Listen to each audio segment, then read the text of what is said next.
I think this driver technique will surprise you.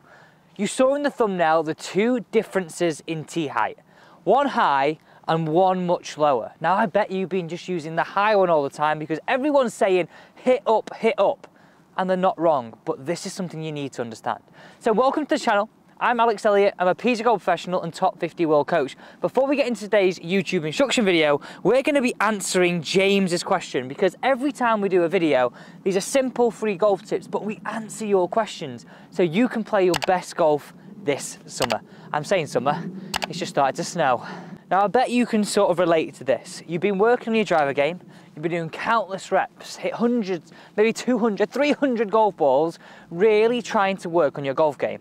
But the difference in this video today is that I want you to take this straight out on the golf course. You don't have to spend time developing this. I promise you that. And no matter if you're a golfer who plays regularly or you play and you're new, this is great for you. So the first thing before we talk about these tee heights is the concept of your left ear. And I swear by this. This is something I tell all my students. So have a look how I set up to that golf ball. Look at my left ear in relation to the ball. Now listen closely to what I'm about to say. Just shuffle back from your golf ball and I want you to have a few practice swings thinking about this technique. This is the solution you've been looking for. Not allowing that left ear to get ahead of that golf ball on the downswing. Now, I see most commonly golfers do that as an effort to get through the ball. I've been told I need to get through the ball.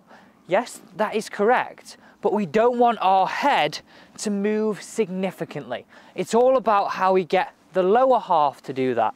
So watch me here. I'm just gonna make a few practice swings, and how I do this to bring it into your golf game as your concept is just swing back to the golf ball and feel as though your ear isn't ahead.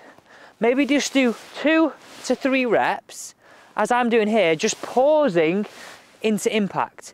You can see from the player cam if you're sort of significantly ahead, you can see if you're slightly behind, you can get a real feeling of what you're trying to do.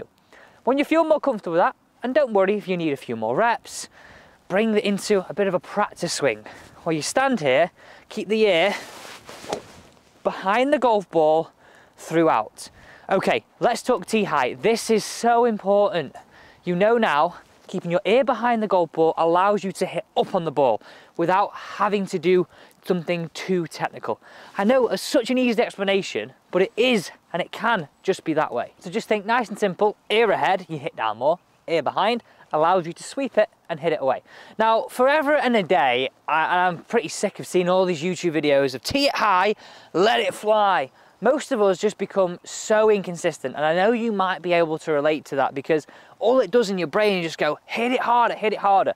So what I'm proposing today is I want you to work on having 2 tee heights. And the reason why I want you to work on 2, we're gonna have one that we might use on a wide open par 5, and the next one, that's gonna be the one I want you to trust. I want you to use 90% of the time.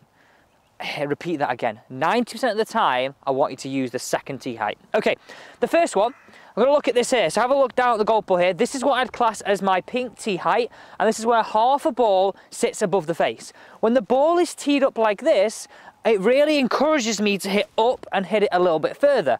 So I'm proposing you train that tee height to be your max tee height. And how I would bring that into your game is I might swing that one more at 100%.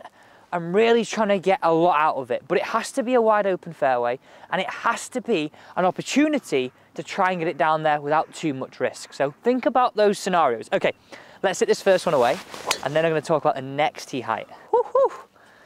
Well, that is some drive, and I know that goes a lot higher when I get it like that. Look at the snow now. This is how much I want to help you play some golf. We're out in the snow, so hit the thumbs up button if you are enjoying this video. Okay, come on. Next tee height. This is what I don't want you to think this is boring, by the way. The fairway finder. Don't think that is boring. That's what's going to get you to lower your handicap. That's what's going to get you to become the best golfer this summer. Ooh. Okay, so have a look at this. This is where I would say a quarter of a ball sits atop of the face. We had half a ball before, a quarter of a ball above the face.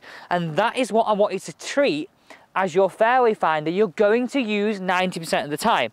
And I want you to reflect that in the pace of your swing.